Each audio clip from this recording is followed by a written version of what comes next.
Nossa, tá uma bagunça lá atrás.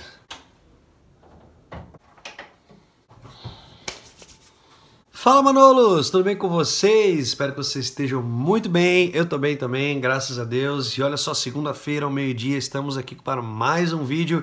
E, gente, hoje eu tenho uma super novidade para contar para vocês. Que agora a gente tem a nossa lojinha do canal. Eu tô mostrando isso aqui ainda, mas agora nós teremos a nossa lojinha do canal, né? E, enfim, eu não sou muito de ficar pedindo essas coisas assim e tal, mas eu falei assim, bom, por que não criar uma loja onde, além das pessoas receberem um produto legal, um produto que vai deixar elas felizes, elas também vão poder estar contribuindo para a manutenção e o sustento do canal. Eu vou mostrar para vocês aqui a pulseirinha Love and Fire.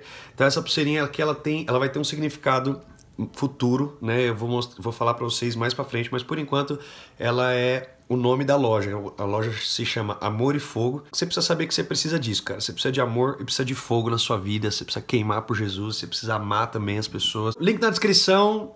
Me ajuda lá, se você puder. Manda para o pessoal se você gostar dos produtos. Vai ter muitos outros produtos, mas esse aqui é o primeiro. Então já vamos estourar. Faz esse pacote lá, compra para todo mundo.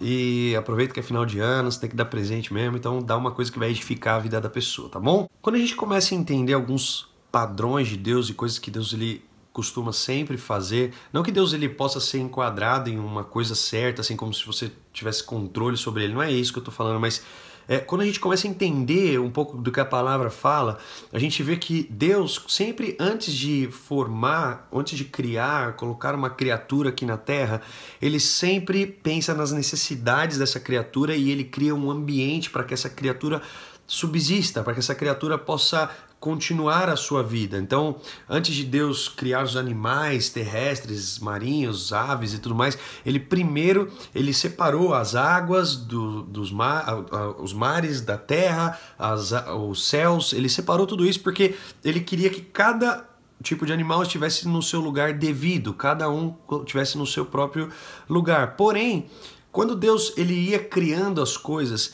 ele ia sempre no final do dia ele falava, nossa, isso é bom. Isso é bom. E ele falava, isso é bom, isso é bom. E aí, quando chegou na hora de criar o homem, ele falou, isso é muito bom.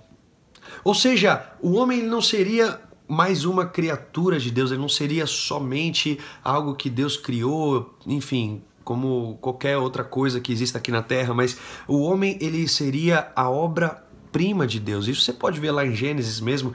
Deus ele fala isso e ele, além de tudo isso, ele ainda sopra fôlego de vida dentro do homem, fazendo assim o homem ser a imagem e semelhança dele. Então, ou seja, era como se um pai estivesse olhando para o filho, um criador estivesse olhando para sua criatura e ele conseguisse se enxergar nela. Antes de criar o ser humano, primeiro Deus ele vai lá e ele forma um lugar chamado o Jardim do Éden.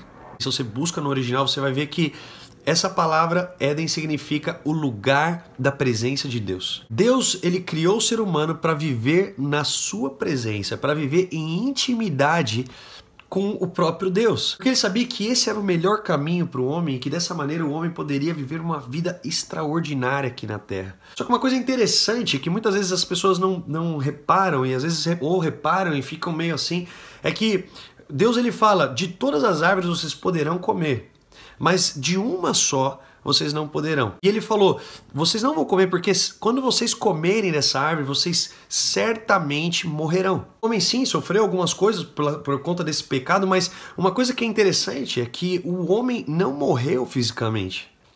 O homem ele não caiu duro quando ele pecou. O homem também não perdeu a sua família, ele continuou com a sua esposa, ele continuou procriando e fazendo filhos e enfim, estamos aí até hoje. Ele também não perdeu a sua saúde imediatamente, né? Ele não ficou doente, ele viveu muitos anos aqui na Terra e o fato é que ele não morreu.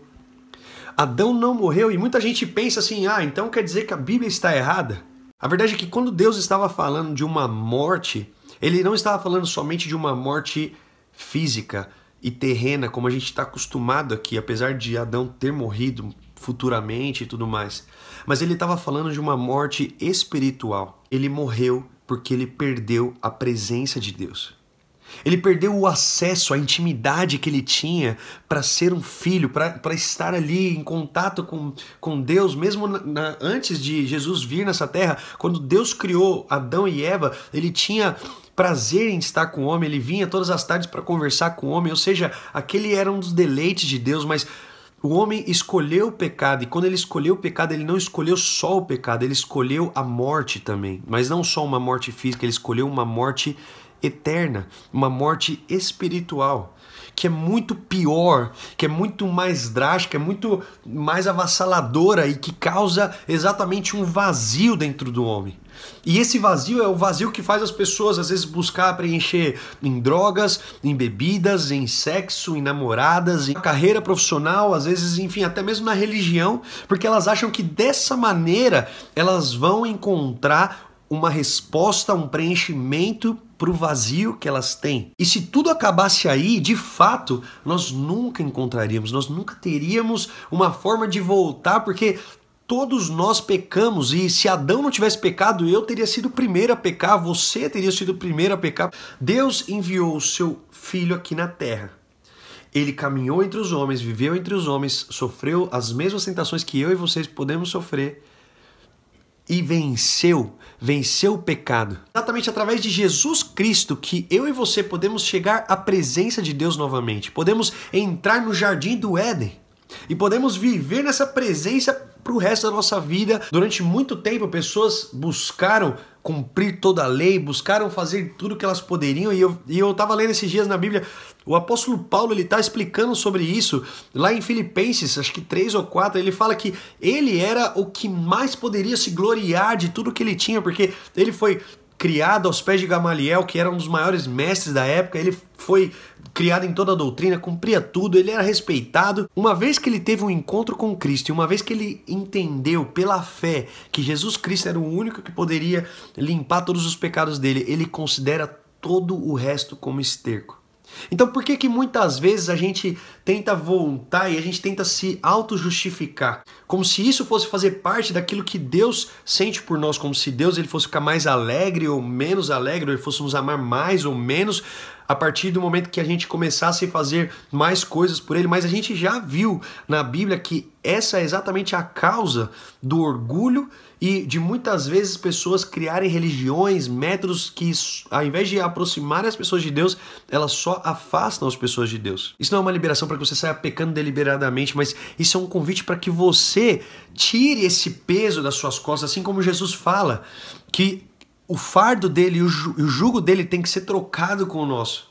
E o fardo dele e o jugo é leve. As pessoas falam, não, eu tenho que estar perfeito, eu tenho que largar esse pecado, só que elas esquecem que, assim como Jesus é o caminho, a verdade e a vida, em João 8,32 ele diz que vocês conhecerão a verdade e a verdade vos libertará. Ou seja, quanto mais você conhece Jesus, quanto mais você entra na presença de Jesus, quanto mais você entra nessa presença de Deus no jardim do Éden, mais você consegue ser liberto. Ou seja, não é mais pelo meu esforço, pela minha capacidade que eu consigo alcançar e eu consigo chegar em algum lugar no reino de Deus, mas agora é através do sacrifício dele e da presença dele que eu começo a ser transformado, eu começo a ser renovado, eu começo a mudar de atitude, eu começo a fazer coisas novas, não porque eu quero ganhar a Deus, mas porque eu já sei quem eu sou em Deus e agora eu sou filho de Deus, assim como Jesus falou quando ele foi nos ensinar a orar: Pai nosso que estás nos céus. Que Deus te abençoe, que você entenda essa mensagem. Compartilha, deixa o seu joinha, tamo junto. Beijo, fica com Deus.